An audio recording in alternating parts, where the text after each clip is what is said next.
ಕೇರಳದಲ್ಲಿ ಭಾರೀ ಮಳೆಗೆ ವಿಮಾನ ಅಪಘಾತ ಆಗಿರುವಂತಹ ವರದಿ ಈಗಷ್ಟೇ ಬರ್ತಾ ಇದೆ. ಕೇರಳದ ಕ್ಯಾಲಿಕಟ್ನ ವಿಮಾನ ನಿಲ್ದಾಣದಲ್ಲಿ ಇಳಿಯುತ್ತಿದ್ದಂತಹ ಸಂದರ್ಭದಲ್ಲಿ ಏರ್ ಇಂಡಿಯಾ ವಿಮಾನ ನೆಲಕ್ಕೆ ಅಪ್ಪಳಿಸಿ 2 ತುಂಡಾಗಿ ಹೋಗಿದೆ. ಸುಮಾರು 20 ಪ್ರಯಾಣಿಕರು ಈಗ ಪ್ರಾಥಮಿಕ ವರದಿಗಳ ಪ್ರಕಾರ ಮೃತಪಟ್ಟಿರುವಂತಹ ವರದಿ ಬರ್ತಾ ಇದ್ರೆ, ವಿಮಾನದಲ್ಲಿ 190ಕ್ಕೂ ಹೆಚ್ಚು ಪ್ರಯಾಣಿಕರಿದ್ದರು ಎಂಬ ವರದಿ ಬರ್ತಾ ಇದೆ. ದುಬೈನಿಂದ ಕ್ಯಾಲಿಕಟ್ಗೆ ಬರ್ತಾ ಇದ್ದಂಥ ಈ ವಿಮಾನ ಏರ್ ಇಂಡಿಯಾ ವಿಮಾನ. ಇದು ಬಹುಶಃ ವಂದೇ ಭಾರತಿನ ಯೋಜನೆಯ ಅಡಿಯಲ್ಲಿ ಕರ್ಕೊಂಡು ಬರ್ತಾ ಇದ್ರು ಅನ್ಸುತ್ತೆ ಜನರನ್ನ. ದುಬೈನಿಂದ ಕ್ಯಾಲಿಕಟ್ಗೆ ಬರ್ತಾ ಇತ್ತು. ಮಂಗಳೂರು ಮಾದರಿಯಲ್ಲೇ ಇಲ್ಲೂ ಆಗಿದೆ ಅಂತಿದ್ದಾರೆ, ಬಟ್ ನಾಟ್ ನೆಸೆಸರಲಿ ಮಂಗಳೂರು ಮಾದರಿಯಲ್ಲಿ ಆಗಿರಲಿಕ್ಕಿಲ್ಲ. ದೀರ್ಘಕಾಲದ ಹಿಂದೆ ಅಂದರೆ 2009-10ರಲ್ಲಿ ಇರಬೇಕು ಮಂಗಳೂರಿನಲ್ಲಿ ಆಗಿದ್ದಿದ್ದು. ಆಗ ಏರ್ ಇಂಡಿಯಾ ಎಕ್ಸ್ಪ್ರೆಸ್ ಆಗಿದ್ದಿದ್ದದು. ವಿಮಾನ ಇಳಿಯುವಾಗ ಪೈಲಟ್ಗೆ ಲೆಕ್ಕ ಸಿಗದೆ ಅದು ಇಳಿಜಾರಿನಲ್ಲಿ ಇಳಿದು ಹೊರಟೋಗಿತ್ತು, ಹಾಗಾಗಿ ಆ ಅಪಘಾತ ಆಗಿತ್ತು. ಆದರೆ ಪೈಲಟ್ ಸೇರಿ 50ಕ್ಕೂ ಹೆಚ್ಚು ಮಂದಿಗೆ ಗಾಯ ಆಗಿದೆ, ಪೈಲಟ್ಗೂ ದುರ್ಮರಣ ಆಗಿದೆ ಅಂತ ಈಗ ಬರ್ತಾ ಇದೆ ವರದಿಗಳು. ಈಗ ನಡೆದಿರುವ ಅಪಘಾತದಲ್ಲಿ 190ಕ್ಕೂ ಹೆಚ್ಚು ಮಂದಿ ಪ್ರಯಾಣಿಕರು ಆ ಸ್ಥಳದಲ್ಲಿ ಇದ್ದರು. ದುಬೈನಿಂದ ಕ್ಯಾಲಿಕಟ್ಗೆ ಬರ್ತಾ ಇತ್ತು ಈ ವಿಮಾನ. ಇದು ಏರ್ ಇಂಡಿಯಾ ವಿಮಾನ. ಇದು ಮಳೆಯಿಂದ ಆಗಿರುವಂತಹ ಘಟನೆ ಎಂದು ಪ್ರಾಥಮಿಕ ವರದಿಗಳು ಹೇಳ್ತಾ ಇವೆ. ಗೊತ್ತಿಲ್ಲ ಮುಂದೆ ಏನಾಗುತ್ತೆ ಅಂತ ನೋಡಬೇಕು. ರನ್ವೇನಲ್ಲಿ ಇಳಿಯುವಾಗ ಅಪ್ಪಳಿಸಿದೆ ಈ ವಿಮಾನ, ಪರಿಣಾಮ 2 ತುಂಡಾಗಿ ಹೋಗಿದೆ ವಿಮಾನ ಅಂತ ಇದು ಪ್ರಾಥಮಿಕ ದೃಶ್ಯಗಳು. ನಿಮಗೆ ಫೋಟೋಗ್ರಾಫ್ಗಳು, ಚಿತ್ರಗಳು ಬರ್ತಾ ಇರುವಂಥದ್ದು. ವಿಮಾನ ವಿಪರೀತವಾಗಿ ಡ್ಯಾಮೇಜ್ ಆಗೋಗಿದೆ. ಇದು ಅಂದರೆ ಯಾವ ಪರಿಪ್ರಮಾಣದಲ್ಲಿ ಅದು ಅಪ್ಪಳಿಸಿರಬೇಕು ಅನ್ನೋದನ್ನು ನೋಡಬೇಕು ನೀವು. ಒಂದು ಆಶ್ಚರ್ಯಕರ ರೀತಿಯಲ್ಲಿ ಪಾರಾಗಿದ್ದರೆ ಜನ, ಅದು ಹೇಗೆ 170 ಜನ ಅಥವಾ 165 ಜನ ಎಷ್ಟು ಜನ ಪಾರಾಗಿದ್ದಾರೋ ಗೊತ್ತಿಲ್ಲ. ಸದ್ಯಕ್ಕೆ 20 ಸಾವು ಅಂತ ಹೇಳ್ತಿದ್ದಾರೆ, ಅದರಲ್ಲಿ ಪೈಲಟ್ ಕೂಡ ಸೇರಿದ್ದಾರೆ ಅಂತ ಹೇಳ್ತಿದ್ದಾರೆ. ಆದರೆ ಇನ್ನು 170 ಜನ ಯಾರೂ ಇನ್ನು ಹೆಚ್ಚಿನ ಮೃತಪಟ್ಟಿಲ್ಲದೆ ಇದ್ದರೆ 170 ಜನ ಪಾರಾಗಿದ್ದರೆ ನನ್ನ ಪ್ರಕಾರ ಇದು ಇನ್ನೊಂದು ವಾಯುಯಾನ ಕ್ಷೇತ್ರದಲ್ಲಿ ಇನ್ನೊಂದು ಮಹಾನ್ ದೊಡ್ಡ ಅಪರೂಪದ ಘಟನೆ ಇರಬಹುದು, ಅಚ್ಚರಿಯೂ ಇರಬಹುದು. ಭಾಳ ಮಿರಾಕಲ್, ಇದು ಪವಾಡದಂತೆ ಕಾಣಿಸ್ತಾ ಇದೆ ನನಗೆ. ಬಿಕಾಸ್ ಆ ವಿಮಾನ ಅಪ್ಪಳಿಸಿರುವ ರೀತಿಯನ್ನು ನೋಡಿದ್ರೆ ಹೆಚ್ಚು ಕಡಿಮೆ ಮೂತಿಯಿಂದ ಸ್ವಲ್ಪ ಹಿಂಭಾಗಕ್ಕೆ ಅದು ಸಂಪೂರ್ಣವಾಗಿ ಮುರಿದು ಬಿದ್ದಿದೆ. ಆ ಬಿದ್ದಿರುವ ಪರಿಪ್ರಮಾಣ ನೋಡಿದ್ರೆ ಅದು ಹೇಗೆ ಬದುಕಿದ್ದಾರೋ ಜನ ಆಶ್ಚರ್ಯಕರವಾಗಿದೆ. ಸ್ಟಿಲ್ ಬಂದಿರೋ ವರದಿಗಳ ಪ್ರಕಾರ 20 ಜನ ಮಾತ್ರ ಈ ವಿಮಾನದಲ್ಲಿ ಮೃತಪಟ್ಟಿದ್ದಾರೆ, 50ಕ್ಕೂ ಹೆಚ್ಚು ಜನರಿಗೆ ಗಾಯ ಆಗಿದೆ ಅಂತಿದ್ದಾರೆ. ಭಾಳ ಆಶ್ಚರ್ಯಕರ ರೀತಿಯಲ್ಲಿ ಪ್ರಾಬಬಲಿ ಒಂದು ರೀಸನ್ ಇರಬಹುದು ಸಾವು ನೋವು ಕಡಿಮೆ ಆಗಲಿಕ್ಕೆ, ಅಥವಾ ಬಿಕಾಸ್ ಇಳಿಯುವ ಹಂತದಲ್ಲಿ ಆಗಿರುವಾಗ ವಿಮಾನದ ವೇಗ ಸಹಜವಾಗಿ ಕಡಿಮೆ ಆಗಿರುತ್ತೆ. ಹೆಚ್ಚು ಕಡಿಮೆ 200 ಕಿಲೋಮೀಟ್ರು 220 ಈ ರೇಂಜಲ್ಲೆಲ್ಲೋ ಬಂದು ಕೂತ್ಕೊಂಡಿರುತ್ತೆ ವಿಮಾನದ ವೇಗ. ಹಾಗಾಗಿ ಬಹುಶಃ ಅಪ್ಪಳಿಸಿದ ನಂತರ ಹೆಚ್ಚಿನ ಅಪಘಾತ ಆಗಿದ್ದು. ಮತ್ತು ಎರಡನೇದು ಮಳೆಯ ಪರಿಣಾಮ ಒದ್ದೆ ಇದೆ, ಇಲ್ಲ ಸ್ಕಿಡ್ ಆಗಿದೆಯೋ ಅಥವಾ ಪೈಲಟ್ಗೆ ಇದು ರನ್ವೇಯ ಲೆಕ್ಕ ಸಿಗದೆ ಆಗಿದೆಯೋ ಅಥವಾ ಕಣ್ಣಿಗೆ ಏನು ಕಾಣಿಸದೆ ಮಳೆಯಿಂದೇನಾದರೂ ಆಗಿದೆಯೋ ಯಾರಿಗೂ ಗೊತ್ತಿಲ್ಲ. ಈಗ ಸದ್ಯಕ್ಕೆ ಅದು ಏನಿರಬಹುದು ರೀಸನ್ಸು ಅಂತ. ಆದರೆ ಇನ್ನು ಕೆಲವೇ ಹೊತ್ತುಗಳಲ್ಲಿ ಆ ಪ್ರಾಥಮಿಕವಾದ ವರದಿಗಳಲ್ಲಿ ಆ ರೀತಿಯ ಕಾರಣಗಳೇನು ಎಂಬುದು ಕೂಡ ನಮಗೆ ಗೊತ್ತಾಗುತ್ತೆ.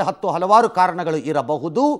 ಮಳೆ ಅಲ್ಲದೆ ತಾಂತ್ರಿಕವಾಗಿ ಏನಾದರೂ ದೋಷ ಕಂಡಿಸಿಕೊಂಡಿತ್ತ ವಿಮಾನದಲ್ಲಿ, ಆ ತಾಂತ್ರಿಕ ದೋಷದ ಪರಿಣಾಮವಾಗಿ ಪೈಲಟ್ಗೆ ಕೊನೆಯ ಹಂತದಲ್ಲಿ ವಿಮಾನವನ್ನು ನಿಭಾಯಿಸಲಾಗದೆ ಅದು ಅಪ್ಪಳಿಸಿತಾ ಏನು ಎತ್ತ ಅನ್ನೋದು ಮುಂದೆ ಗೊತ್ತಾಗೋಂಗೆ ಕಾಣಿಸ್ತಾ ಇದೆ. ಭಾಳ ಸಹಜವಾಗಿ ವಾಯುಯಾನ ಕ್ಷೇತ್ರದ ಬಗ್ಗೆ ಯಾರಿಗೆ ಸ್ವಲ್ಪ ಹೆಚ್ಚಿನ ಜ್ಞಾನ ಇದ್ದರೂ ಎಲ್ಲರೂ ಹೇಳುವುದು ಒಂದೇ ವಿಚಾರ. ಯಾವುದೇ ಒಂದು ವಿಮಾನ ಟೇಕ್ ಆಫ್ ಆಗುವಾಗ ಅಂದರೆ ಆಗಸಕ್ಕೆ ಜಿಗಿಯುವಾಗ ಮತ್ತು ಆಗಸದಿಂದ ಭೂಮಿಗೆ ಇಳಿಯುವಾಗ ಈ ಎರಡೂ ಸಂದರ್ಭಗಳು ಅತ್ಯಂತ ಡೇಂಜರಸ್ ಸಂದರ್ಭಗಳು. ಹಾಗೆ ನೋಡಿದ್ರೆ ವಿಮಾನ ಎರಡೂ ಆದ ಮೇಲೆ ಮಧ್ಯದಲ್ಲಿ ಆಗಸದಲ್ಲಿದ್ದಾಗ ಹೆಚ್ಚಿನ ಅಪಾಯಗಳದಕ್ಕೆ ಇರುವುದಿಲ್ಲ. ಆದರೆ ಅತಿ ದೊಡ್ಡ ಅಪಾಯದ ಸನ್ನಿವೇಶಗಳು ಸಮಯ ಯಾವುದು ಅಂತಂದರೆ ಒಂದು ವಿಮಾನ ನಿಲ್ದಾಣದಿಂದ ರನ್ವೇನಲ್ಲಿ ಹಾರಿ ಆಗಸಕ್ಕೆ ಚಿಮ್ಮುವುದು ಅಥವಾ ಒಂದು ವಿಮಾನ ಆಗಸದಿಂದ ಭೂಮಿಗೆ ಬಂದು ಇಳಿಯುವುದು. ಈ ಎರಡೂ ಸಂದರ್ಭಗಳು ಅತ್ಯಂತ ಅಪಾಯಕಾರಿ ಅಂತ ಸಂದರ್ಭಗಳಿವು ಅಂತ ಗುರುತಿಸ್ತಾರೆ. ಇಲ್ಲೂ ಕೂಡ ಅದೇ ರೀತಿ ಆದಂಗೆ ಇದೆ. ಕ್ಯಾಲಿಕಟ್ನಲ್ಲಿ ಆಗಿರುವಂಥ ಈ ವಿಮಾನ ಅಪಘಾತ ಈಗ ಬರ್ತಿರೋ ವರದಿಗಳ ಪ್ರಕಾರ 20 ಜನ ಪ್ರಯಾಣಿಕರ ದುರ್ಮರಣ ಆಗಿದೆ ಅನ್ನೋದನ್ನು ಹೇಳ್ತಿದ್ದಾರೆ. ಅದರಲ್ಲಿ ಪೈಲಟ್ ಇದ್ದಾರೆ ಅಂತ ಹೇಳ್ತಿದ್ದಾರೆ. ಪೈಲಟ್ ಇದ್ದಾರೆ ಅಂತಂದರೆ ಮೇ ಬಿ ಅಗೈನ್ ಗೊತ್ತಿಲ್ಲ ವಾಪಸ್ಸು ಇದು ಯಾವ ರೀತಿ ಆಗಿರಬಹುದು ಈ ವಿಮಾನ ಅಪಘಾತ ಅನ್ನುವುದು. ಬಿಕಾಸ್ ಸಾಮಾನ್ಯವಾಗಿ ನೋಸ್ ಅಪ್ ಟೇಲ್ ಡೌನ್ ಅಂತ ಲ್ಯಾಂಡ್ ಆಗತ್ತೆ ವಿಮಾನಗಳು. ಅಂತಂದರೆ ತನ್ನ ಮೂತಿಯನ್ನು ಸ್ವಲ್ಪ ಮೇಲಕ್ಕೆ ಎತ್ತಿಕೊಂಡು ಹಿಂದಿನ ಚಕ್ರಗಳನ್ನು ಮೊದಲು ಇಳಿಸಿ ತದನಂತರ ನಿಧಾನವಾಗಿ ಮೂತಿಯನ್ನು ಕೆಳಕ್ಕೆ ಬಿಟ್ಟದು ಲ್ಯಾಂಡ್ ಆಗತ್ತೆ. ಎಲ್ಲರೂ ನೋಡಿರ್ತೀರಿ ದೃಶ್ಯಗಳಲ್ಲಿ ಅಥವಾ ನೀವು ವಿಮಾನ ನಿಲ್ದಾಣಗಳಿಗೆ ಹೋಗಿದ್ದಾಗ. ಈಗ ಅದು ಹೆಚ್ಚು ಕಡಿಮೆ 2 ತುಂಡಾಗಿದೆ ಮತ್ತು ಪೈಲಟ್ ಕೂಡ ದುರ್ಮರಣಕ್ಕೆ ಒಳಗಾಗಿದ್ದಾರೆ ಅನ್ನೋದಾದರೆ ಮೇ ಬಿ ನೋಸ್ ಡೈವ್ ಆಗಿ ಅದು ಮೊದಲೇ ಮುಂಭಾಗನೇ ಫಸ್ಟ್ ಬಿದ್ದು 2 ಪೀಸ್ ಆಗೋಗಿರ್ಬೋದು. ಯಾವ ರೀತಿಯಾಗಿದೆ ಅನ್ನೋದು ಯಾವುದೇ ಮಾಹಿತಿ ನಮಗೆ ಇಲ್ಲ.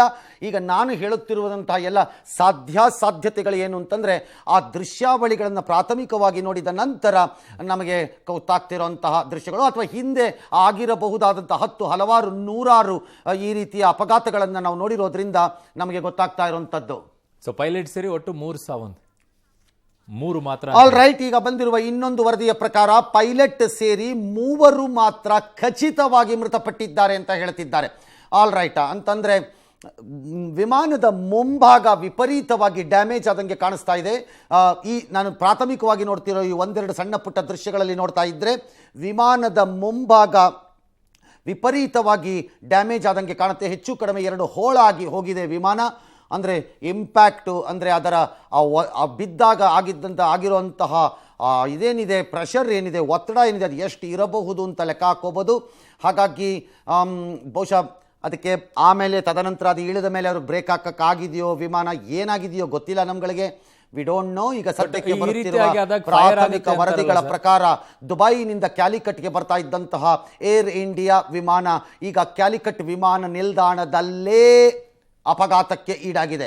ಪರಿಣಾಮ 2 ಹೋಳಾಗಿ ಹೋಗಿರುವಂತಹ ವಿಮಾನ 3 ಪೈಲಟ್ಟು ಸೇರಿದಂತೆ 3 ಖಚಿತವಾಗಿ ಮೃತಪಟ್ಟಿರುವ ವರದಿಗಳನ್ನು ಅಲ್ಲಿಂದ ಬರುತ್ತಿರುವ ಸುದ್ದಿಗಳು ನೀಡ್ತಾ ಇವೆ. ಆದರೆ ಬಹುಜನರು ಇದರಲ್ಲಿ ಪಾರಾಗಿದ್ದಾರೆ ಎಂಬ ವರದಿಯನ್ನು ಕೂಡ ಕೊಡ್ತಾ ಇದ್ದಾರೆ. ಭಾಳ ಆಶ್ಚರ್ಯಕರ ಹಾಗೂ ಪವಾಡ ಸದೃಶ್ಯವಾಗಿ ಜನ ಪಾರಾದಂಗೆ ಕಾಣಿಸ್ತಾ ಇದೆ.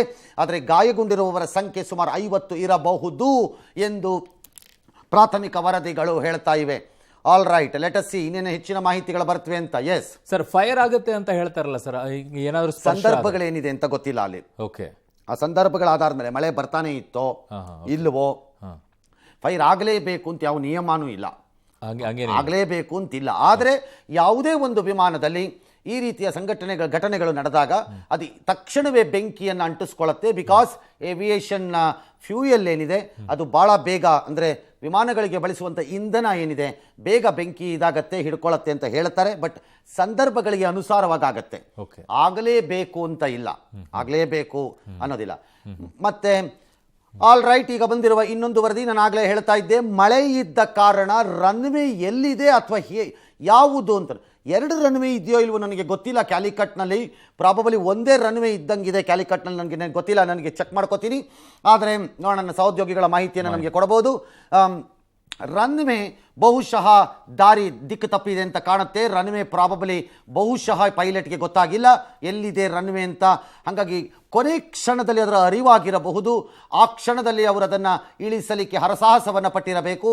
ಆ ಹರಸಾಹಸದ ಪರಿಣಾಮ ಅದರ ಇಂಪ್ಯಾಕ್ಟ್ ಜಾಸ್ತಿಯಾಗಿ ನಿಯಂತ್ರಣವನ್ನು ತಪ್ಪಿ ಭೂಮಿಗೆ ಅಪ್ಪಳಿಸಿ ತನ್ನ ಎಲ್ಲ ಅಂದರೆ ತನ್ನ ನಿಭಾಯಿಸಬಹುದಾದದನ್ನೆಲ್ಲ ಕಳ್ಕೊಂಡಿರಬೇಕು ಪೈಲಟ್ಟು.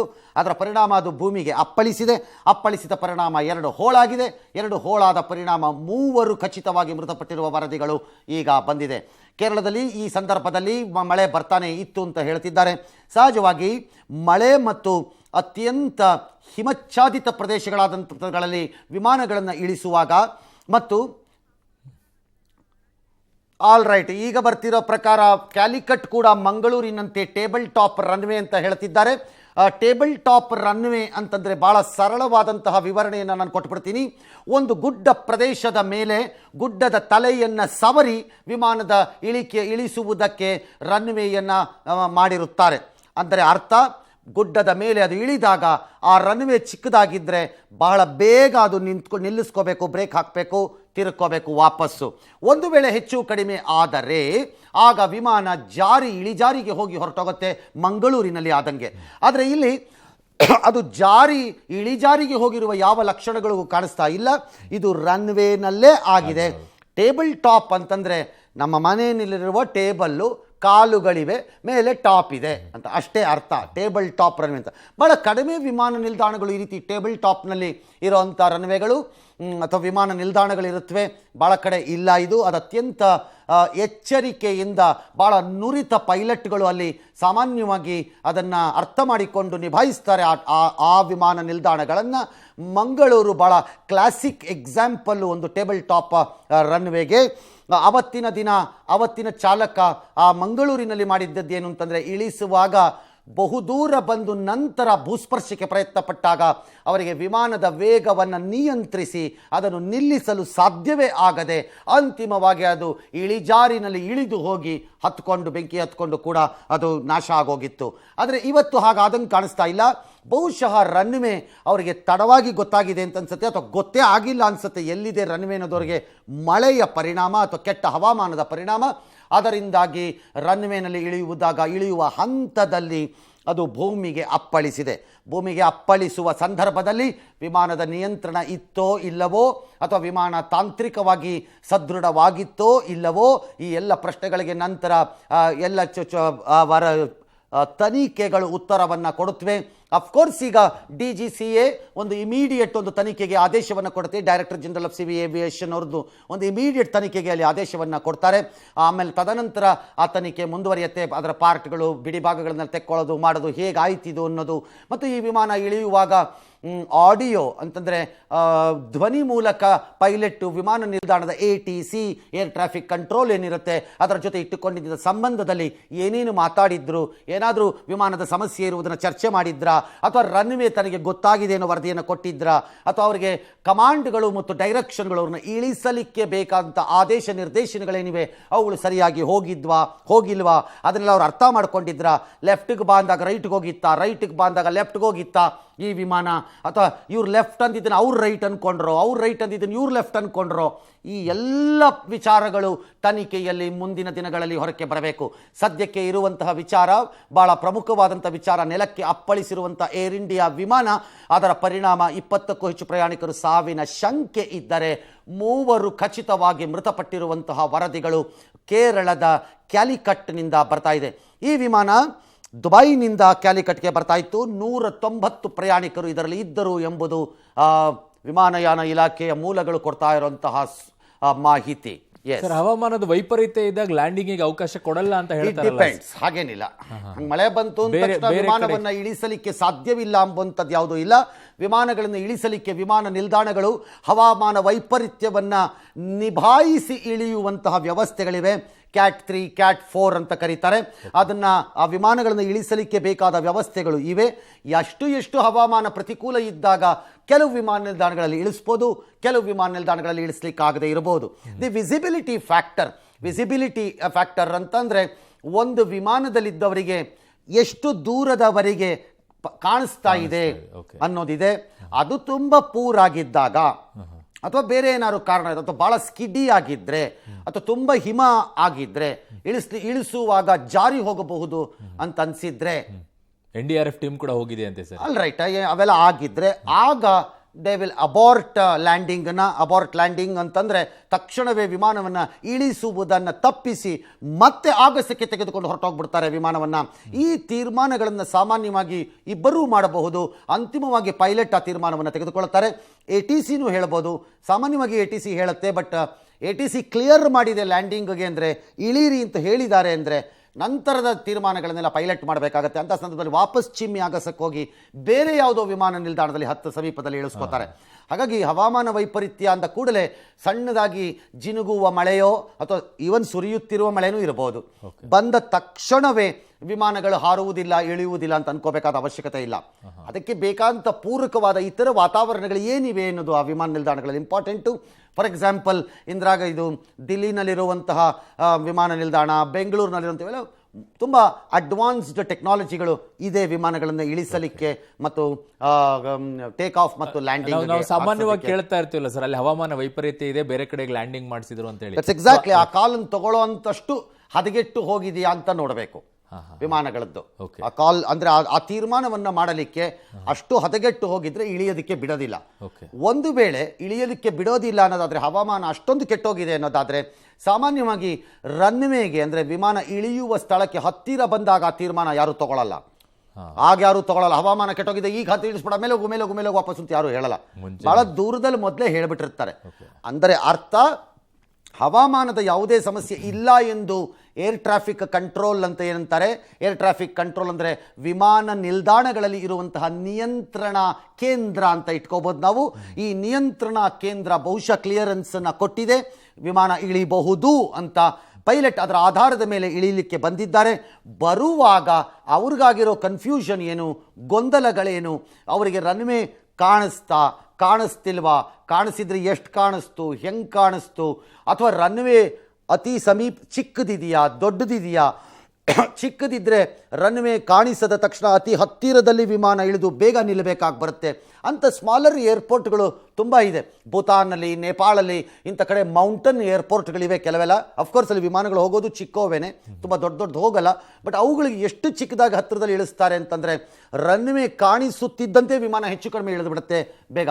ಕೆಲವು ಕಡೆ ಈಗ ಬೆಂಗಳೂರು ಅಥವಾ ದಿಲ್ಲಿ ಅಂತ ಜಾಗದಲ್ಲಿ ಕಿಲೋಮೀಟರ್ ಗಟ್ಟಲೆ ರನ್ವೇ ಇದ್ದ ಸಂದರ್ಭದಲ್ಲಿ ಸ್ವಲ್ಪ ಮುಂದಕ್ಕೆ ಬಂದರೂ ವಿಮಾನ ರನ್ವೇ ಕಾಣಿಸಿದ ಮೇಲೆ ಇಳಿದರೂ ಅದು ಇನ್ನೂ ಸಾಗಿ ರನ್ವೇಯಲ್ಲಿ ನಿಧಾನವಾಗಿ ಬ್ರೇಕ್ ಹಾಕ್ಕೊಂಡು ಟರ್ನ್ ಮಾಡ್ಕೊಂಡು ವಾಪಸ್ ಬರೋಕ್ಕೆ ಜಾಗ ಇರುತ್ತೆ. ಅದಕ್ಕೆ ಕೆಲವು ರನ್ವೇಗಳಲ್ಲಿ ಜಾಗ ಇರಲ್ಲ. ಇಲ್ಲಿ ಏನಾಗಿದೆ ಅನ್ನೋದು ನಮಗೆ ಗೊತ್ತಿಲ್ಲ. ನಾವು ಸಿಂಪ್ಲಿ ಇಲ್ಲಿ ಕೂತ್ಕೊಂಡೇನೋ ಕಾಮೆಂಟ್ರಿ ಹೊಡೆದ್ರೆ ಅದರಿಂದ ಯಾವ ಪ್ರಯೋಜನವೂ ಇಲ್ಲ. ನಮಗೆ ಹೀಗೆಲ್ಲ ಇರಬಹುದು. ಯಾಕೆ ಇದೆಲ್ಲ ಹೀಗಿರಬಹುದು ಅಂತ ನೀವು ಹೇಗೆ ಹೇಳ್ತೀರಿ ಅಂತಂದರೆ, ಈ ರೀತಿಯ ಹಲವಾರು ನೂರಾರು ವಿಮಾನ ಅಪಘಾತಗಳು ಆಗೋಗಿವೆ. ಬರೀ ಭಾರತದಲ್ಲಿ ಅಷ್ಟೇ ಅಲ್ಲ, ನಾನು ಹೇಳ್ತಿರೋದು ಪ್ರಪಂಚಾದ್ಯಂತ ಆಗಿರುವಂಥದ್ದು. ಹಾಗಾಗಿ ಆ ಎಲ್ಲವುಗಳಿಂದ ಪಾಠವನ್ನು ಕಲ್ತಿರ್ತಾರೆ ವಿಮಾನ ತಯಾರಿಸುವ ಕಂಪನಿಗಳು, ವಿಮಾನ ನಿಲ್ದಾಣಗಳು, ಪೈಲಟ್ಗಳ ತರಬೇತಿಗಳು. ಈ ಎಲ್ಲವೂ ಬದಲಾವಣೆ ಆಗ್ತಾ ಹೋಗ್ತಿರುತ್ತೆ. ಒಂದೊಂದು ಅಪಘಾತ ಆದಾಗ ಹೊಸಸಾದು ಕಾಣಿಸಿಕೊಂಡರೆ ಸಮಸ್ಯೆಗಳು. ಫಾರ್ ಎಕ್ಸಾಂಪಲ್, ನೀವು ಈಗ ಬೋಯಿಂಗಿನ ಸಮಸ್ಯೆ ಏನಾಯಿತು, ಮೊನ್ನೆ ಎಲ್ಲ ಬೋಯಿಂಗ್ಗಳನ್ನು ಇಳಿಸ್ಬಿಟ್ರು ಕೆಳಕ್ಕೆ. ಯಾಕೆಂದರೆ ಅದರಲ್ಲಿದ್ದಂಥ ದೊಡ್ಡ ಸಮಸ್ಯೆ ಸಾಧ್ಯವೇ ಇಲ್ಲ ಬಗೆಹರಿಸೋಕ್ಕೆ ಅಂತ. ಹಾಗಾಗಿ ಎಲ್ಲ ಪೈಲಟ್ಗಳಿಗೂ ಇದ್ರ ಅರಿವಿರುತ್ತೆ ಇದೆಲ್ಲ ಆದಾಗ. ಹಾಗಾಗಿ ಅವ್ರಿಗೂ ಅರಿವಿರುತ್ತೆ. ಏರ್ ಇಂಡಿಯಾ ವಿಮಾನದ ಈ ಪೈಲಟ್ಟು ಎಷ್ಟು ಎಕ್ಸ್ಪೀರಿಯನ್ಸ್ಡು, ಅವ್ರು ಆ ರೂಟಲ್ಲಿ ಹಾರಿಸ್ತಾ ಇದ್ರಾ ಇಲ್ವಾ, ಅವರು ಆ ಏರ್ಪೋರ್ಟಿಗೆ ಹಳಬರ ಹೊಸಬರ, ಆ ಏರ್ಪೋರ್ಟಲ್ಲಿ ಎಷ್ಟು ಲ್ಯಾಂಡಿಂಗ್ ಮಾಡಿರ್ಬೋದು, ಆ ಏರ್ಪೋರ್ಟ್ ಅವ್ರಿಗೆ ಪರಿಚಿತವೋ ಅಲ್ಲವೋ, ಎಲ್ಲವೂ ಇರಬಹುದು. ಇದರಲ್ಲಿ ಏನು ಬೇಕಾದ್ರೂ ಇರಬಹುದು ಇದರಲ್ಲಿ. ಬಟ್ ಸಾಮಾನ್ಯವಾಗಿ ಮಳೆಗಾಲ ಸಂದರ್ಭದಲ್ಲಿ ನಮ್ಮ ಬೈಕ್ ಎಲ್ಲ ಸ್ಕಿಡ್ ಆಗಿದೆ ಸರ್, ಈ ವಿಮಾನಗಳು ಕೂಡ ಸ್ಕಿಡ್ ಆಗ್ತವೆ ಸರ್. ಆದರೂ ನಿಯಂತ್ರಣಕ್ಕೆ ಬರುತ್ತೆ. ಸಾಮಾನ್ಯವಾಗಿ ಒಂದು ವಿಮಾನ ಟೇಕ್ ಆಫ್ ಮತ್ತು ಲ್ಯಾಂಡಿಂಗ್ ಪೀರಿಯಡ್ ಅಲ್ಲಿ 200ರಿಂದ 250 ಕಿಲೋಮೀಟರ್ನ ಆಸುಪಾಸಿನಲ್ಲಿ ಇಟ್ಕೊಳ್ಳಿ. ಇಳಿಯುವಾಗಲೂ ಅದರ ವೇಗ ಅಷ್ಟೇ ಇರುತ್ತೆ. ಅದರ ವೇಗ ಏನು ಕಡಿಮೆ ಇರಲ್ಲ, ಅಷ್ಟೇ ಇರುತ್ತೆ. ಆದರೆ ಇಳಿದ ನಂತರ ಬೇಗ ಅದು ಇದನ್ನು ಫ್ಲಾಪ್ಸ್ ತೆಕ್ಕೊಂಡು ಬೇಗ ಬ್ರೇಕ್ ಅನ್ನು ಹಾಕಿ ನಿಲ್ಲಿಸ್ಕೋತಾರೆ ಅಷ್ಟೇ. ಅವರು ವೇಗವನ್ನು ತಡೀತಾರೆ, ನಿಲ್ಲಿಸ್ತಾರಷ್ಟೇ. ಹಾಗಾಗಿ ಅದ್ರ ಸ್ಪೀಡ್ ಇರಲ್ಲ ಅಂತ, ಇಳಿಯೋವಾಗ ಅದ್ರ ಸ್ಪೀಡ್ ಇರಲ್ಲ ಅಂತಲ್ಲ, ಇಳಿಯೋವಾಗ್ಲೂ ಇರುತ್ತೆ, ಹೋಗೋವಾಗ್ಲೂ ಇರುತ್ತೆ, ಎರಡೂ ಇರುತ್ತೆ ಅದು. ಆದರೆ ಪೈಲಟ್ಗೆ ಗೊತ್ತು ಇವೆಲ್ಲ. ಅಂದರೆ ಇದೆಲ್ಲ ನಾವು ಭಾಳ ತಾಂತ್ರಿಕವಾಗಿ ಹೇಳ್ತಾ ಹೋಗ್ಬಿಟ್ರೆ ಜನ ಏನಪ್ಪ ಹಿಂಗೆಲ್ಲ ಅನ್ಕೋಬೋದೇನ. ಬಟ್ ಪೈಲಟ್ಗಳಿಗೆ ಇವೆಲ್ಲ ಗೊತ್ತಿರುತ್ತೆ, ಅವ್ರುಗಳಿಗೆ ಇದರ ಅರಿವು ಇರುತ್ತೆ. ಪರ್ಟಿಕ್ಯುಲರ್ಲಿ ಕೆಲವು ವಿಮಾನ ನಿಲ್ದಾಣಗಳಲ್ಲಿ ಅವರು ಲ್ಯಾಂಡ್ ಮಾಡಬೇಕಾದ್ರೆ ವಿಮಾನಗಳನ್ನು, ಆ ವಿಮಾನ ನಿಲ್ದಾಣದಲ್ಲಿ ಅಡಗಿರುವ ಅಪಾಯಗಳು ಅವ್ರಿಗೆ ಗೊತ್ತಿರುತ್ತೆ. ಗೊತ್ತಿರಲ್ಲ ಅಂತಿಲ್ಲ. ಫಾರ್ ಎಕ್ಸಾಂಪಲ್, ಒಂದು ವಿಮಾನ ನಿಲ್ದಾಣದಲ್ಲಿ ಅಲ್ಲಿ ರನ್ವೇನೇ ಇಲ್ಲ. ಅಫ್ಕೋರ್ಸ್ ಒಂದು ಸ್ಮಾಲ್ ವಿಮಾನ ಇಳಿಯೋದೇನು ದೊಡ್ಡ ವಿಮಾನ ಅಲ್ಲದೆ ಇರ್ಬೋದು, ಅಲ್ಲಿ ರನ್ವೇನೇ ಇಲ್ಲ. ಆ ರನ್ವೇ ಸಮುದ್ರದಲ್ಲಿ ಕೊಚ್ಕೊಂಡೋಗಿರುತ್ತೆ. ವಿಮಾನ ಬರೋದಕ್ಕೆ ಮೊದಲು ರನ್ವೇ ರೆಡಿ ಮಾಡ್ತಾರೆ, ವಿಮಾನ ಇಳಿಯುತ್ತೆ, ವಾಪಸ್ ವಿಮಾನ ಹೊರಟೋಗ್ಬಿಡುತ್ತೆ. ಸಮುದ್ರ ಉಕ್ಕಿ ಮತ್ತೆ ಬರುವುದ್ರೊಳಗಡೆ ವಿಮಾನ ವಾಪಸ್ ಹೊರಟೋಗ್ಬಿಡ್ಬೇಕು, ಹಂಗೆ ಇಳಿಸ್ತಾರೆ. ಇನ್ನೊಂದು ಕಡೆ ವಿಮಾನ ನಿಲ್ದಾಣದಲ್ಲಿ ಅಲಸ್ಕಾ ಹತ್ರ ಒಂದೆಲ್ಲೋ ಮಾಡಿದ್ದಾರೆ ವಿಮಾನ. ಅದರಲ್ಲಿ ಪ್ರತಿ ಸರಿನೂ ಮಂಜಲ್ಲಿ ಐಸನ್ನು ಕತ್ತರಿಸಿ ವಿಮಾನ ನಿಲ್ದಾಣ ರೆಡಿ ಮಾಡಬೇಕು, ರೆಡಿ ಮಾಡ್ಕೊಂಡು ಇಳಿಸ್ತಾರೆ. ಹಂಗಂತಂದ್ರೆ ನೀವು ಸ್ಕಿಡ್ ಆಗತ್ತೆ ಅನ್ನೋದ್ರೆ, ಐಸ್ ಮೇಲೆ ಸ್ಕಿಡ್ ಆಗ್ಬೋದು ಅಂದರೆ ಅಂಟಾರ್ಟಿಕಾನಲ್ಲಿ ವಿಮಾನ ಲ್ಯಾಂಡ್ ಮಾಡ್ತಾರೆ. ಅಂಟಾರ್ಟಿಕಲ್ ಐಸ್ ಇಲ್ಲ, ಐಸ್ ಮೇಲೆ ಎಷ್ಟೋ 15 ಅಡಿನೋ 20 ಅಡಿನೋ ದಪ್ಪ ಇರಬಹುದಾದ ಐಸ್ ಶೀಟ್ಗಳನ್ನು, ಸ್ಲ್ಯಾಬ್ಗಳನ್ನು ಗುರುತಿಸ್ಕೊಂಡು ಆ ಜಾಗ ಗುರುತಿಸಿ ಹೆವಿ ವಿಮಾನಗಳನ್ನು, ಟ್ರಾನ್ಸ್ಪೋರ್ಟ್ ವಿಮಾನಗಳನ್ನು ಇಳಿಸ್ತಾರಲ್ಲ ತಂದು. ಹಾಗಾಗಿ ಸಣ್ಣದಾಗಿ ಮಂಜಿತ್ತು, ಸಣ್ಣದಾಗಿ ಮಳೆ ಬಂತು ಅಂದ ಕೂಡಲೇ ವಿಮಾನಗಳೆಲ್ಲ ಸ್ಕಿಡ್ ಆಗಿ ಎಡ್ಡಂಬಡ್ಡೆ ಹೋಗ್ಬಿಡುತ್ತವೆ ಅಂತನಕ್ಕೆ ಹಂಗಲ್ಲ ಅದು. That is not the way. ಅದಕ್ಕೆಲ್ಲ ಬೇಕಾದಂಥ ಟ್ರೈನಿಂಗ್ಗಳು, ವ್ಯವಸ್ಥೆಗಳು ಎಲ್ಲವನ್ನು ಇರತ್ವೆ. ಇಲ್ಲೇನಾಗಿದೆ ಅನ್ನೋ ಅರಿವು ನಮಗೆ ಇಲ್ಲ ಅಷ್ಟೇನೆ. ದುಬೈನಿಂದ ಕ್ಯಾಲಿಕಟ್ಗೆ ಬರ್ತಾ ಇತ್ತು ಈ ವಿಮಾನ. 190 ಪ್ರಯಾಣಿಕರು ಇದ್ದರು. ಅದರಲ್ಲಿ 3 ಖಚಿತವಾಗಿ ಈಗ ಮೃತಪಟ್ಟಿದ್ದಾರೆ, ಪೈಲಟ್ ಸೇರಿದಂತೆ. ಇನ್ನು ಉಳಿದವರ ಪರಿಸ್ಥಿತಿ ನಮಗೆ ಗೊತ್ತಾಗ್ತಿಲ್ಲ. 50ಕ್ಕೂ ಹೆಚ್ಚು ಮಂದಿ ಗಾಯ ಅಂತೂ ಹೌದು ಅಂತ ಅಂತಿದ್ದಾರೆ. ಸ್ಥಳಕ್ಕೆ ಪರಿಹಾರ ತಂಡಗಳು ಧಾವಿಸಿ ಹೋಗಿವೆ. ಒಂದು ಅಡ್ವಾಂಟೇಜ್ ಏನಾಗಿರುತ್ತೆ ಈ ವಿಮಾನ ಅಪಘಾತದಲ್ಲಿ ಅಂತಂದರೆ, ವಿಮಾನ ನಿಲ್ದಾಣದ ಒಳಗಡೆನೇ ಆಗಿರೋದ್ರಿಂದ ರೆಸ್ಪಾನ್ಸ್ ಪೀರಿಯಡ್ ಏನಿರುತ್ತೆ ಅಂದರೆ ಯಾವುದೇ ಈ ರೀತಿಯ ರಕ್ಷಣಾ ತಂಡಗಳು ಸ್ಥಳಕ್ಕೆ ಧಾವಿಸುವ ಸಮಯ ಏನಿದೆ, which can be called as the golden period, ಚಿನ್ನದ ಸಮಯ ಅದೇನಿರುತ್ತೆ, ಓಕೆ, ಆ ಎಲ್ಲ ವಿಮಾನಗಳು ಅದನ್ನು ಬೇಗ ಆಗಿರುತ್ತೆ. ಅದು ಬಿಕಾಸ್ ವಿಮಾನ ನಿಲ್ದಾಣದ ಒಳಗಡೆನೇ ಇರೋದ್ರಿಂದ ಬೇಗ ಆಗಿರುತ್ತೆ. ಇನ್ನೆಲ್ಲೋ ಆಗ್ಬಿಟ್ರೆ ಅಲ್ಲಿ ಹೋಗೋದೇ ಲೇಟ್ ಆಗ್ಬಿಡುತ್ತೆ. ಎಲ್ಲೋ ಅಲ್ಲೇ ಆಗಿದೆ. ಓಕೆ, ಮೃತಪಟ್ಟ ಪೈಲಟ್ನ ಹೆಸರನ್ನ ದೀಪಕ್ ವಸಂತ್ ಅಂತ ಗುರುತಿಸಲಾಗ್ತಾ ಇದೆ. ಈಗ ನಮಗೆ ಬಂದಿರೋ ಮಾಹಿತಿ ಪ್ರಕಾರ ಮೃತಪಟ್ಟಿರುವ ಪೈಲಟ್ ದೀಪಕ್ ವಸಂತ್ ಅಂತ ಹೇಳುತ್ತಿದ್ದಾರೆ. ಯಾವ ರಾಜ್ಯದವರು, ಎಲ್ಲಿಯವರು, ಯಾವುದು ನಮಗೆ ಐಡಿಯಾ ಇನ್ನೂ ಸಿಗ್ತಾ ಇಲ್ಲ. ಮೋಸ್ಟ್ಲಿ ಅದು ಸಿಗತ್ತೆ ಇನ್ನೊಂದು ಸ್ವಲ್ಪ ಹೊತ್ತಿನಲ್ಲಿ ಅಂತ ಕಾಣುತ್ತೆ. ಇದು ವಿಮಾನ ಮುರಿದು ಬಿದ್ದಿರುವ ದೃಶ್ಯವನ್ನು ನೀವು ನೋಡ್ತಾ ಇದ್ದೀರಿ. ಅಲ್ಲಿಯ ಸುದ್ದಿವಾಹಿನಿಗಳು ತರ್ತಾ ಇರೋ ಈ ದೃಶ್ಯಗಳನ್ನು ನಾವು ಕೂಡ ನಿಮಗೆ ತಂದು ಕೊಡ್ತಾ ಇದ್ದೀವಿ. ಯಾವ ವಿಮಾನ ಇದು ಅಂತ ಕೂಡ ನನಗೆ ಗೊತ್ತಾಗ್ತಿಲ್ಲ. ಅಂದರೆ ಎಕ್ವಿಪ್ಮೆಂಟ್ ಯಾವುದಿದು, ಅಂದರೆ ಬೋಯಿಂಗಲ್ಲಿ ಯಾವುದೋ ಅಥವಾ ಏರ್ಬಸ್ಸಾ ಯಾವುದಿದು ವಿಮಾನ ಅಂತ ಗೊತ್ತಿಲ್ಲ. ಅದು ಪ್ರಾಬಬಲಿ ಮುಂದೆ ಬರುತ್ತೆ ಅನ್ಸುತ್ತೆ. 190 ಜನ ಅಂತಂದರೆ ಇರ್ಬೋದು. ಯಾವುದೋ ಒಂದು ಬೋಯಿಂಗ್ 737, 747 ಯಾವುದೊಂದು ಗೊತ್ತಿಲ್ಲ ನಮಗಿದು, ಅಥವಾ ಏರ್ಬಸ್ಸಾ ಯಾವುದು ಗೊತ್ತಿಲ್ಲ. ಆ ವಿವರಗಳು ಬಂದ ಕೂಡಲೇ ಬೇಕಾದ್ರೆ ನಾವು ಕೊಡ್ಬೋದು. ಬಟ್ ಅದು ತಾಂತ್ರಿಕವಾದ ವಿವರಗಳು ಅಷ್ಟೇನೆ. ಬಸ್ ಆಕ್ಸಿಡೆಂಟ್ ಆಯಿತು ಅಂತ ಹೇಳ್ಬೋದು. ಅದು ಓಲ್ವೋ ಬಸ್ಸಾ, ಇನ್ನೊಂದು ಬಸ್ಸಾ, ಶಟಲ್ಯಾಂಡ್ ಬಸ್ಸಾ, ಟಾಟಾನ ಇನ್ನೊಂದು ಏನು ಹೇಳಿದ್ರೆ ಏನು ಪ್ರಯೋಜನ, ಜನ ಸತ್ತಿರ್ತಾರಲ್ಲಿ. ಹಾಗಾಗಿ ವಿಮಾನ ಯಾವುದು ಅನ್ನೋದು ಕುತೂಹಲ ಅಷ್ಟೇ. ಸ್ವಲ್ಪ ಅದರ ಬಗ್ಗೆ ಆಸಕ್ತಿ ಇರುವಂಥವ್ರುಗಳಿಗೆ ಯಾವ ವಿಮಾನ ಅದು, ಆ ವಿಮಾನ ಎಷ್ಟು ಹಳೆಯದು, ಆ ವಿಮಾನ ರಿಪೇರಿ ಆಗಿದ್ಯಾವಾಗ, ಆ ವಿಮಾನ ಓವರ್ ಆಯಿಲಿಂಗಿಗೆ ಹೋಗಿದ್ದಿದ್ಯಾವಾಗ, ಅದರಲ್ಲಿ ಯಾವ್ಯಾವ ಸಮಸ್ಯೆಗಳು ಕಾಣಿಸ್ಕೊಂಡಿತ್ತು, ಇವೆಲ್ಲ ಬರಕ್ಕೆ ಸ್ಟಾರ್ಟ್ ಆಗತ್ತೆ ನೆಕ್ಸ್ಟು. ಈ ಎಲ್ಲ ಪ್ರಶ್ನೆಗಳು ನಾಳೆ ತನಿಖೆಗೆ ಬರುತ್ತೆ. ಅದು ಆನ್ಯುಯಲ್ ಮೇಂಟೆನೆನ್ಸ್ ಆಗಿದ್ಯಾವಾಗ, ಅದರ ಮೇಲೆ ಏನಾದ್ರು ಕಂಪ್ಲೇಂಟ್ ಏನಾದ್ರು ಕೊಟ್ಟಿದ್ರಾ, ಅಥವಾ ಆನ್ಯುಯಲ್ ಮೇಂಟೆನೆನ್ಸಿಂದ ವಾಪಸ್ ಬಂದಾಗ ಏನಾದ್ರು ಹೆಚ್ಚು ಕಡಿಮೆ ಆಗಿತ್ತಾ, ಅದರಲ್ಲಿ ಎಷ್ಟೋ ಸರಿ ಎಂಜಿನ್ಗೆ ಲಾಕ್ ಮಾಡಬೇಕಾಗಿದ್ದ ಕೆಲವು ಎಂಜಿನ್ ಆರೋಗಿರೋದು ಇದೆ ವಾಪಸ್ ಬಂದಾಗ. ತರಾವರಿ ಸಮಸ್ಯೆಗಳು ಇರ್ಬೋದು ವಿಮಾನಗಳಲ್ಲಿ, ಇಲ್ಲ ಅಂತಲ್ಲ. ಬಟ್ ಈಗಲೂ ಒಂದೇ ಹೇಳ್ತಾರೆ, ಎಲ್ಲದಕ್ಕಿಂತ ಅತ್ಯಂತ ಹೆಚ್ಚು ಸುರಕ್ಷಿತವಾದಂತಹ ಪ್ರಯಾಣ ವಿಮಾನ ಪ್ರಯಾಣನೇ. ಸುರಕ್ಷಿತವಾಗಿ ಅತ್ಯಂತ ಸುರಕ್ಷಿತವಾದ ಪ್ರಯಾಣ ವಿಮಾನ ಪ್ರಯಾಣವೇ, ರಸ್ತೆ ಪ್ರಯಾಣ ಅಲ್ಲ, ರೈಲು ಪ್ರಯಾಣನೂ ಅಲ್ಲ.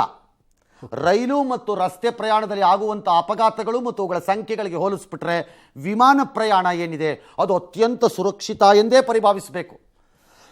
ಬೋಯಿಂಗ್ 737 ಅಂತ ಹೇಳ್ತಿದ್ದಾರೆ. ನಾನು ಆಗಲೇ ಹೇಳಿದೆ 737 ಇರ್ಬೋದು, 747 ಇರ್ಬೋದು, ಹೇಳಕ್ಕೆ ಬರಲ್ಲ ಅಂತ. ಅದನ್ನು ಟೆಕ್ನಿಕಲಿ ಎಕ್ವಿಪ್ಮೆಂಟ್ ಏನಿದೆ ಅಂತಂದರೆ ಆ ವಿಮಾನವನ್ನು ಬಳಸಿರೋದು ಇವರು 737. ಇದು ಯಾವಾಗ ಏರ್ ಇಂಡಿಯಾ ಬತ್ತಳಿಕೆಗೆ ಬಂದು ಸೇರ್ಕೋತು, ಇದು ಏರ್ ಇಂಡಿಯಾ ಬತ್ತಳಿಕೆಗೆ ಸೇರಿ ಎಷ್ಟು ವರ್ಷ ಆಗಿದೆ, ಈ ವಿಮಾನಕ್ಕೆ ವಯಸ್ಸೆಷ್ಟು, ಆಲ್ ರೈಟ್, 35 ಅಡಿಯಿಂದ ಮೇಲಿಂದ ಭೂಮಿಗೆ ಅಪ್ಪಳಿಸಿದೆ ಈ ವಿಮಾನ ಅಂತ ಹೇಳ್ತಿದ್ದಾರೆ. ಅಂದರೆ ಅರ್ಥ ಪೈಲಟ್ಗೆ ನಿಯಂತ್ರಣ ಸಂಪೂರ್ಣವಾಗಿ ತಪ್ಪಿ ಹೋಗಿದೆ. ತಪ್ಪಿ ಹೋಗಿರುವ ಪರಿಣಾಮ ವಿಮಾನ ಕಲ್ಲನ್ನು ಮೇಲಕ್ಕೆ ಎಸ್ತ್ರೆ ಅದು ಹೆಂಗೆ ದಪ್ಪೆಂದು ಕೆಳಕ್ಕೆ ಬೀಳುವುದೋ ಹಾಗೆ ಈ ವಿಮಾನವು ದಪ್ಪೆಂದು ಕೆಳಗೆ ಬಿದ್ದಿರುತ್ತದೆ. ಬಟ್ ಅದೃಷ್ಟ ಸಾವಾಗಿಲ್ಲ ಸರ್, ಅದ್ರಲ್ಲಿ ಆಗಿದೆ ಅಲ್ಲ, ಒಂದು ಆ ಪ್ರಮಾಣದಲ್ಲಿ ವಿಮಾನ ಅಪಘಾತಗಳಿಗೆ ಅಲ್ಲಿ ಕಾಣಿಸ್ತಾ ಇರೋ ಚಿತ್ರ ನೋಡಿದ್ರೆ, ಆ ಚಿತ್ರ ನನಗೆ ಇನ್ನೂ ಪೂರ್ತಿ ಕತ್ಕತ್ಲಲ್ಲಿದೆ, ಅದು ಅರ್ಧಂಬರ್ಧ ಕಾಣಿಸ್ತಾ ಇದೆ ನನಗೆ. ಅದು ಸ್ವಲ್ಪ ಚೆನ್ನಾಗಿ ಕಾಣಿಸಿದ್ದಿದೆ, ಇನ್ನೊಂದಷ್ಟು ಹೇಳ್ಬೋದಾಗಿತ್ತು ಅದು ಹೆಂಗಾಗಿದೆ, ಏನಾಗಿದೆ, ಯಾವ ಸೈಡಲ್ಲಾಗಿದೆ, ಏನಾಗಿರ್ಬೋದು ಅಂತ. ಹಾಗಾಗಿ ಗೊತ್ತಿಲ್ಲ. ಬಟ್ ಫ್ರಂಟ್ ಪೋರ್ಷನ್ ಅಂತೂ ಇದ್ದಂಗಿದೆ. ಅದು ಇಟ್ಸ್ ಆನ್ ದಿ ನೋಸ್ ಸೈಡಲ್ಲಿ ಇದ್ದಂಗಿದೆ, it's not on the other side ಅನಿಸ್ತಿದೆ. ಬಟ್ ನೋಡೋಣ, ಅದನ್ನ ಆಮೇಲೆ ಗೊತ್ತಾಗುತ್ತೆ ಚಿತ್ರ ಬಂದರೆ. ಸಾವು ನೋವುಗಳು ಆಗಿಲ್ಲದೆ ಇರೋದೇ ನನಗೆ ಅತ್ಯಂತ ಆಶ್ಚರ್ಯಕರವಾಗಿ ಕಾಣಿಸ್ತಾ ಇರೋದು. ಇದರಲ್ಲಿ ನೋವಾಗಿದೆ, ಸಾವು ಕಡಿಮೆ ಇದೆ, ಬಹಳ ಆಶ್ಚರ್ಯಕರವಾಗಿ ಕಾಣಿಸ್ತಾ ಇದೆ. ವಿಮಾನ ಅಪಘಾತದಲ್ಲಿ ಬೇಗ ಸಾವುಗಳಾಗ್ಬಿಡುತ್ತೆ. ಕೇರಳದ ಕರಿಪುರ್ ಏರ್ಪೋರ್ಟ್ ಸರ್, ಕರಿಪುರ್ ಏರ್ಪೋರ್ಟ್ ಅಂತ ಅಂದ್ರೆ ಅದ್ರ ಹೆಸರು ಸರ್, ಏರ್ಪೋರ್ಟ್ ಹೆಸರು ಅಂದ್ರೆ ಕ್ಯಾಲಿಕಟ್ಟಲ್ಲಿ ಕರಿಪುರ್ ಏರ್ಪೋರ್ಟ್. ಬೆಂಗಳೂರಿನಲ್ಲಿ ಕೆಂಪೇಗೌಡ ಅಂತಾರಾಷ್ಟ್ರೀಯ ವಿಮಾನ ನಿಲ್ದಾಣ ಇದ್ದಂಗೆ ಅಲ್ವಾ, ಹೆಸರು ಅಷ್ಟೇ ತಾನೇ ನೀವು ಹೇಳ್ತಿರೋದು. It's all right. Calicut is more important, ಏರ್ಪೋರ್ಟಿನ ಹೆಸರು ಇಂಪಾರ್ಟೆಂಟ್ ಅಂತಲ್ಲ ಅಲ್ಲಿ. ಓಕೆ, ಈ ವಿಮಾನದ ಅಪಘಾತದ ಸುದ್ದಿಗಳನ್ನು ನಿಮ್ಮ ಮುಂದೆ ಈಗಷ್ಟೇ ನಾವು ಹಾಜರುಪಡಿಸ್ತಾ ಇದ್ದೀವಿ. ನಾನು ಯಾಕೆ ವಿಮಾನಗಳ ಅಪಘಾತಗಳು ಬಂದಾಗ ಹೇಳ್ಬೋದು ಅಂತಂದರೆ, ನಾನು ಸುಮಾರು ಒಂದಷ್ಟು ವಿಮಾನಗಳ ಅಪಘಾತಗಳ ವಿಚಾರದಲ್ಲಿ ಒಂದಷ್ಟು ನೋಡ್ಕೊಂಡಿರೋದು, ಓದ್ಕೊಂಡಿರೋದು, ತಿಳ್ಕೊಂಡಿರೋದು, ಮತ್ತು ವಿಮಾನ ಅಪಘಾತಗಳನ್ನೇ ನೋಡಿರೋದು. ಭಾಳ ದೀರ್ಘಕಾಲದ ಹಿಂದೆ ಇಂತಹದೇ ಒಂದು ವಿಮಾನ ಅಪಘಾತ ಬೆಂಗಳೂರಿನಲ್ಲಿ ಆಗಿದೆ. ಬೆಂಗಳೂರಿನ HAL ವಿಮಾನ ನಿಲ್ದಾಣ ಏನಿದೆ, ಅಂದರೆ ಬೆಂಗಳೂರಿನ ಹಳೆ ವಿಮಾನ ನಿಲ್ದಾಣ ಇದೆ, ಈಗ ಹೊಸ ವಿಮಾನ ನಿಲ್ದಾಣ ಅಲ್ಲ, ಹಳೆ ವಿಮಾನ ನಿಲ್ದಾಣ ಏನಿದೆ ಅಲ್ಲಿಗೆ ಇದೇ ರೀತಿ ಇಂಡಿಯನ್ ಏರ್ಲೈನ್ಸ್ದು ವಿಮಾನ ಅದು ಅನ್ಸುತ್ತೆ. ಆ ವಿಮಾನ ಬಂದು ವಿಮಾನ ನಿಲ್ದಾಣದ ಕಾಂಪೌಂಡ್ ಏನಿದೆ, ಅಂದರೆ ಅದರದ್ದು ಇದ್ರದ್ದು ಬೌಂಡ್ರಿಗೆ, ಗಡಿಗೇನಿದೆ ಕಾಂಪೌಂಡ್ ಹಾಕಿದ್ದಾರೆ, ಆ ಕಾಂಪೌಂಡ್ಗಿಂತ ಒಂದು 200-300 ಅಡಿ ಹಿಂಭಾಗದಲ್ಲಿ ಬಂದು ಲ್ಯಾಂಡೇ ಆಗಕ್ಕಾಗದೆ, ರನ್ವೇನೇ ತಲುಪಕ್ಕಾಗದೆ ಬಿದ್ದು ಹೋಯ್ತು ಕೆಳಕ್ಕೆ ಒಂದೇ ಸರಿಗೆ. ಆಗ ಅಲ್ಲಿ ಕೆಸರಿತ್ತು, ಒಂದಷ್ಟು ಬಚಾವಾಯ್ತು. ಅದು ಒಂದಷ್ಟು ಜನ ಅದರಲ್ಲೂ ಮೃತಪಟ್ಟರು, ಇಲ್ಲ ಅಂತಲ್ಲ. ಅವಾಗ ಆಗಿದ್ದಲ್ಲಿ ನಾನು ಜ್ಞಾಪಿಸ್ಕೊಳ್ಬಹುದು, ಅದರಲ್ಲಿ ಹೇಳ್ತಿರೋದು ಇದನ್ನು ಭಾಳ ಬೇಗ ಜ್ಞಾಪಿಸ್ಕೋಬಹುದು ಅಂತ. ಇಲ್ಲ ನಾನು ಅದನ್ನು ರಿಪೋರ್ಟಿಂಗ್ ಮಾಡಿರೋ ಟೈಮಲ್ಲಿ ಅಲ್ಲ ಅನ್ಸುತ್ತೆ, ಅದಕ್ಕೆ ಮೊದಲೇ ಅದು. ಇನ್ನು ಮಂಗಳೂರಿನ ವಿಮಾನ ಅಪಘಾತ ಅಂತೂ ಅಫ್ಕೋರ್ಸ್ ಎಲ್ಲರಿಗೂ ನೆನಪಿರುತ್ತೆ. ಜಸ್ಟ್ ಒಂದು 10 ವರ್ಷ, ಆಲ್ಮೋಸ್ಟ್ 10 ವರ್ಷ, 2010 ಇರಬೇಕು, 9-10 ಆಸುಪಾಸಿನಲ್ಲೆಲ್ಲೋ ಆಗಿದ್ದಂಥದ್ದು. ಅದು ಕೂಡ ದುಬೈಯಿಂದನೇ ಎಲ್ಲಿಂದನೋ ಬರ್ತಾ ಇದ್ದಂಥ ವಿಮಾನ. ಅದು ಕೂಡ ದೀಪಕ್ ವಸಂತ್ ಅವರ ಚಿತ್ರವನ್ನು ಕೂಡ ತರ್ತಾ ಇದ್ದಾರೆ. ಮೃತ ಪೈಲಟ್ ಇವರು. ಮತ್ತೋರ್ವ ಪೈಲಟ್ ಅಖಿಲೇಶ್ ಅನ್ನೋರಿಗೆ ತೀವ್ರವಾದ ಗಾಯಗಳಾಗಿವೆ ಅಂತ ಹೇಳ್ತಿದ್ದಾರೆ. ಅಂದರೆ ಎಂಟೈರ್ ಇಂಪ್ಯಾಕ್ಟು ನೋಸ್ ಅಂತಂದರೆ ವಿಮಾನದ ಮುಂಭಾಗಕ್ಕೆ ಆದಂಗೆ ಕಾಣಿಸ್ತಾ ಇದೆ. ಅದರ ಪರಿಣಾಮ ಹಿಂದುಗಡೆಗಿದ್ದವರೆಲ್ಲ ಗಾಯಗಳಿಂದ ಬಚಾವಾಗಿರೋ ಸಾಧ್ಯತೆಗಳೇ ಹೆಚ್ಚಿದೆ. ಎರಡನೇದು, ಆವಾಗಲೇ ಅವ್ರು ಕೇಳ್ದಂಗೆ ಬೆಂಕಿ ಹತ್ಕೊಳ್ಳದೇ ಇರೋವಂಥದ್ದು, ಅದರ ಪರಿಣಾಮ ಇನ್ನಷ್ಟು ಸಮಸ್ಯೆಗಳು ಕಡಿಮೆ ಆದಂಗೆ ಕಾಣಿಸ್ತಾ ಇದೆ. ಮೂರನೇದು, ವಿಮಾನ ನಿಲ್ದಾಣದಲ್ಲೇ ಈ ಅಪಘಾತ ಆಗಿರೋದ್ರಿಂದ ರಕ್ಷಣಾ ಪಡೆಗಳು ತಕ್ಷಣ ಕೆಲವೇ 1-2 ನಿಮಿಷದಲ್ಲಿ ಹೋಗಿ ಸೇರ್ಕೊಂಡ್ಬಿಟ್ಟಿರುವಂಥ ಜಾಗ ಎಲ್ಲವೂ ಸೇರ್ಕೊಂಡಿವೆ. ಆದರೆ ಎಲ್ಲದರ ಪರಿಣಾಮ ಸಾವಿನ ಸಂಖ್ಯೆ ವಿಪರೀತವಾಗಿ ಕಡಿಮೆ ಇರಬಹುದು ಅಂತ ಅನಿಸ್ತಾ ಇದೆ. ಇನ್ನೊಂದಷ್ಟು ಗಾಯಗಳಾಗಿರ್ಬೋದು, ಇಲ್ಲ ಅಂತಲ್ಲ. ಕೇರಳದ ಕರಿಪ್ಪೂರ್ ಏರ್ಪೋರ್ಟ್ ವಿಮಾನ ನಿಲ್ದಾಣದಲ್ಲಿ, ಕ್ಯಾಲಿಕಟ್ನ ವಿಮಾನ ನಿಲ್ದಾಣದಲ್ಲಿ ಲ್ಯಾಂಡಿಂಗ್ ವೇಳೆ, ಅಂದರೆ ವಿಮಾನ ಇಳಿಯುವ ಸಂದರ್ಭದಲ್ಲಿ ಆಗಿರುವ ಈ ದುರ್ಘಟನೆಯ ವಿವರ ಇದು.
All right. ವಿಮಾನದಲ್ಲಿ ಇದ್ದವರ ಕೆಲವರು ಚಿತ್ರಗಳು ಕೂಡ ಬರ್ತಾ ಇವೆ. ಮಕ್ಕಳುಗಳು 10 ಜನನೋ 15 ಜನನೋ ಮಕ್ಕಳಿದ್ದಂತೆ ಮಕ್ಕಳುಗಳಿಗೆ ಗಾಯಗಳಾಗಿರುತ್ತವೆ, ಸಹಜವಾಗಿ ಆಗಿರುತ್ತೆ. ಬಟ್ ಗಾಯಗಳೆಲ್ಲ ಹೆಚ್ಚು ಕಡಿಮೆ ಇಂಪ್ಯಾಕ್ಟ್ ಆದಾಗ ಹಾರಿ ಬಿದ್ದಿರೋದು, ಹೊಡೆದಿರೋದು, ಮುಂದಿನ ಸೀಟ್ ಕೊಡಿಯೋದು, ಸೈಡ್ ಕೊಡಿಯೋದು, ಅಥವಾ ಮೇಲಿಂದ ಯಾವುದಾದ್ರೂ ಓಕೆ, ಮಗುವನ್ನು ರಕ್ಷಣೆ ಮಾಡಿದ್ದಾರೆ, ಪೊಲೀಸ್ನವರು ರಕ್ಷಣೆ ಮಾಡಿರೋದು ಚಿತ್ರ ಅದು. ಆದರೆ ಆ ಮಗುವಿನ ತಂದೆ ತಾಯಿ ಇನ್ನೂ ಸಿಕ್ಕಿಲ್ಲ. ಮೋಸ್ಟ್ಲಿ ಮೂರೇ ಸಾವು ಅನ್ನೋದಾದರೆ ತಂದೆ ತಾಯಿ ಇನ್ನೂ ಸಿಗ್ತಾರೆ, ಗಾಯಗೊಂಡಿರೋರೆಲ್ಲ ಇರ್ತಾರೆ ಅವರು ಅಂತ ಕಾಣುತ್ತೆ. ಆದರೆ ಸಾಮಾನ್ಯವಾಗಿ ಗಾಯಗಳು ಇಂಥ ಸಂದರ್ಭದಲ್ಲಿ ಅತ್ಯಂತ ಕಡಿಮೆ ಸಾವಿನಲ್ಲಾಗಿದೆ ಅನ್ನೋದಿದ್ದರೆ, ಯಾಕಂದರೆ ಎಲ್ಲರೂ ಸೀಟ್ ಬೆಲ್ಟನ್ನು ಹಾಕ್ಸಿರ್ತಾರೆ ಏರೋಸ್ಟೆಸ್ಗಳು ಲ್ಯಾಂಡಿಂಗ್ ಟೈಮ್ನಲ್ಲಿ. ಹಾಗಾಗಿ ಸಹಜವಾಗಿ ಸೀಟಿಂದ ಹಾರು ಹೋಗೇನೋ ಆಗಿರುತ್ತೆ ಅಂತ ಹೇಳಲಿಕ್ಕೇನೋ ಆಗೋದಿಲ್ಲ. ಹಾಗಾಗಿ ಆ ರಭಸಕ್ಕೆ ಮುಂದಿನ ಸೀಟ್ ಹೊಡೆಯೋದು, ಹಿಂದಿನ ಸೀಟ್ ಕೊಡ್ಕೊಳ್ಳೋದು, ಏನೋ ಒಂದು ಆಗೋದು. ಎಲ್ಲದಕ್ಕಿಂತ ಇಂಪಾರ್ಟೆಂಟ್, ಮೇಲ್ಗಡೆ ಕ್ಯಾಬಿನಲ್ಲಿ ಏನಾದ್ರು ಒಂದಷ್ಟು ಪದಾರ್ಥಗಳನ್ನು, ಸೂಟ್ ಕೇಸ್ಗಳನ್ನು ಇಟ್ಟಿರೋದು, ಮತ್ತೊಂದು ಅವುಗಳು ಓಪನ್ ಅಪ್ ಆಗಿ ಹೊರಗೆ ಬೀಳೋದು, ತಲೆ ಮೇಲೆ ಬೀಳೋದು, ಅದಕ್ಕೇನೋ ಗಾಯ ಆಗೋದು, ಈ ಥರದ ಪರಿಸ್ಥಿತಿಗಳು ಹೆಚ್ಚಾಗಿರುವಂಥ ಸಾಧ್ಯತೆಗಳು ಜಾಸ್ತಿ. ಗಾಯಗಳ ಪೈಕಿ ಈ ಅಪಘಾತದಲ್ಲಿ ಬೇರೆದು ಬೇರೆ ಕಥೆಗಳು ಬೇರೆ. All right. ಈ ಕುರಿತಂತೆ ಇನ್ನೇನಾದ್ರು ವಿವರಗಳು ಬಂದರೆ ನಾವು ಅದನ್ನು ಆಮೇಲೆ ತೊಗೊಂಬರ್ತೀವಿ. ಈಗ ಒಂದು ವಿರಾಮ ತೆಗೆದುಕೊಂಡು ವಾಪಸ್ ಬರ್ತೀವಿ. ವಾಪಸ್ ಬಂದು ಕೇರಳಕ್ಕೆ ಇವತ್ತು ಯಾಕೋ ಸಮಸ್ಯೆ ಇದ್ದಂಗಿದೆ. ಬಿಕಾಸ್ ಇಡುಕಿನಲ್ಲಿ ಇವತ್ತು ಮಳೆಯಿಂದಾಗಿ ಮಣ್ಣು ಕುಸಿತದ ಪರಿಣಾಮ 10 ಜನನೋ 15 ಜನನೋ 13 ಜನ ಇವತ್ತು ಮೃತಪಟ್ಟಿದ್ದಾರೆ. ಇಲ್ಲಿ ನೋಡಿದ್ರೆ ಈಗ ಸಂಜೆಯ ವೇಳೆಗೆ ಈಗ ವಿಮಾನ ಅಪಘಾತ ಆಗಿದೆ. ಆದರೆ ರಾಜ್ಯದಲ್ಲಿ ಕೂಡ ಪರಿಸ್ಥಿತಿ ಏನು ಭಿನ್ನವಾದಂಗೆ ಇಲ್ಲ, ಎಕ್ಸೆಪ್ಟ್ ಕರ್ನಾಟಕದ ಘನ ಸರ್ಕಾರವನ್ನು ಬಿಟ್ಟರೆ. ಈ ಘನ ಸರ್ಕಾರಕ್ಕೆ ಒಂದು ಬಹುದೊಡ್ಡ ಸಮಸ್ಯೆ ಇದೆ. ಅದು ಆಗಾಗ್ಗೆ ಮರವಿನ ರೋಗಕ್ಕೂ ಕುಂಭಕರ್ಣ ನಿದ್ರೆಗೂ ಮತ್ತು ಉಡಾಫೆ ವೀರನಂತೆ ವರ್ತನೆ ಮಾಡುತ್ತೆ ಅದು. ಹಾಗಾಗಿ ಈ ಕುಂಭಕರ್ಣನನ್ನು ಎಬ್ಬಿಸಲಿಕ್ಕೆ ಏನಾದ್ರು ಮಾಡಬೇಕಲ್ವೇ?